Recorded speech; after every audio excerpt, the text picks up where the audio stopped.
নমস্কার বন্ধুরা, আশা করি বন্ধুরা আপনারা সবাই খুব ভালো আছেন। আমিও খুব ভালো আছি। আজকে শুক্রবার, আমাদের নিরামিষ। আমাদের বাড়িতে সপ্তাহে 2 দিন তো নিরামিষ হয়ই। এই নিরামিষ থালাতে পুঁই শাক, তিতা করলা ভাজা, চাল কুমড়ো ভাজা, ভেন্ডি আলু ভাজা, কাঁচা মুগের ডাল আর আলু পনিরের তরকারি। নিরামিষ খেতে আমাদের কিন্তু একটুকু খারাপ লাগে না। আর এইরকম নিরামিষ হলে তো ঠাকুর ভোগের থালার মতোই মনে হয়।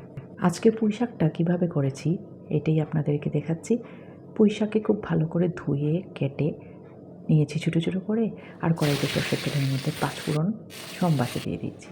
কাটা পুঁই শাক, স্বাদ মতো নুন, হলুদ গুঁড়ো, অল্প একটুখানি জিরে গুঁড়ো আর অল্প একটুখানি লঙ্কা গুঁড়ো আর অল্প একটুখানি চিনি দিয়ে দিয়েছি।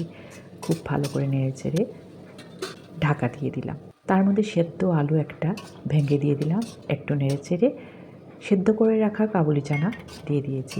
একটু নেড়ে চেড়েই নামিয়ে নেব। এই সাধারণ সুস্বাদু পুঁই শাকের রান্নাটা কেমন লাগলো অবশ্যই কমেন্ট করে জানাবেন বন্ধুরা। আর সবাই খুব খুব ভালো থাকবেন, সুস্থ থাকবেন। নিরামিষ দিনে একটু শাক পাতে পড়লে ভালো লাগে।